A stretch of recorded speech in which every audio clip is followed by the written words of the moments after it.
Hi, I'm Andrew Armstrong. Welcome to the back office Teardown Lab. You might have seen this yellow slab, and if you haven't, here's a hint. It's a yellow slab of gaming, and that is because this is a multi-game 161 in one. 161 games in one cartridge for the Neo-Geo. And the Neo-Geo, as you may well remember, is really expensive, and all the carts are super expensive, so it wouldn't take long for somebody to produce a hooky cart that was more or less emulating. I believe a Neo-Geo cart is pretty much the whole deal in a single cartridge, a bit like a whole jammer board. And that means it's got its own CPUs and gubbins and sound chips and everything. So basically, the reason they're so expensive is that you're almost buying a whole entire games console every time. So that was cool though, because it allowed them to sort of be really flexible of what they would put under the hood. But it's also cool for this because it means you could put a CPU here with an emulator and basically emulate what you want. And I'm kind of going to open it a little bit gingerly. If you've seen anyone open Neo-Geo carts to clean them, they're always a bit ginger because they don't want to break that label on the end. I'm not really that sure if I'm that bothered about preserving it, but you know, I'll try my best just in case I get a Neo-Geo cart, and this is a practice. So it has this nice plastic thing. It's pretty decent quality actually. I wouldn't sniff at that. And this board, as you see, sort of Neo-Geos, they come in two boards, and one board would do, I don't know, something or another, like having the CPUs and whatnot, and the other board would have the actual flash hardware on it. So I'm going to pop these apart. Nice little interconnect. And let's see what we can see. So we'll start with this top board because it's the kind of one of the more interesting ones because it's got some CPUs in it, and we can have a look at these chips here. So this is a TAN-in-1 game, Borad, and it definitely says that. Look, Borad. T201312. Looking at the end, there's a sort of jumper here on the edge for probably some diagnostics. We've got some sort of capacitor, resistor pins on the back, or pads on the back, so maybe some design revisions there going on. Just sort of casting my gaze over it, sort of slight scorch marks on these caps, which is interesting. Someone's had a little rework. Voltage regulator there.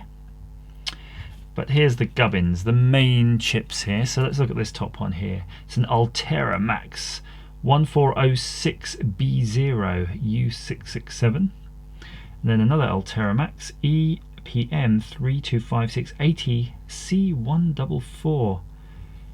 And then this STC1 blah blah blah blah. Now we have to sort of Google those to see what they're doing, but they're probably something to do with these sort of memory chips. There's plenty of them. If you look at the sort of board on the bottom, there's loads of them. So are these flash chips? So I probably should have gone on Google and researched these first to be a bit more informative in this video. Look at the back there. Crazy, right? This is probably all just to do sort of all the bank switching, hooking up all of those pins. In fact, if you think about it, look at the way the PCB is laid out. All of the address lines are basically just soldered together, and there's going to be some chip select lines to select each individual chip. In fact, let's just do that. I can't tell you what the chips do, but I can tell you they're memory chips because of the way they're wired up, and they're addressed in such a way that only sort of one perhaps memory chip could be addressed at a time.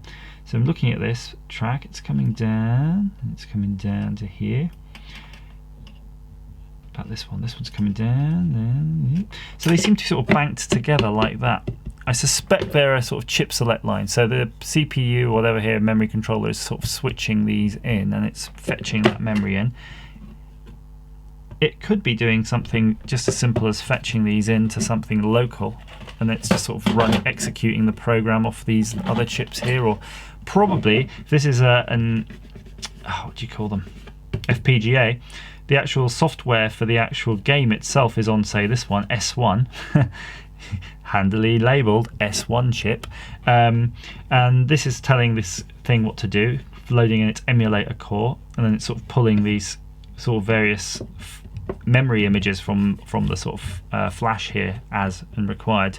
It'll have a menu that pops up, and this M1 chip could well be memory 1. That's kind of what I would suspect. All the rest are marked C. Then on the top here, this one's sort of a bit more nebulous really, because if you think of the interconnect between the boards, it's not that much going on, so you think, what could this be doing? But then you think something's going to have to handle the I/O and probably sound and things like that, so that well could be what's happening there.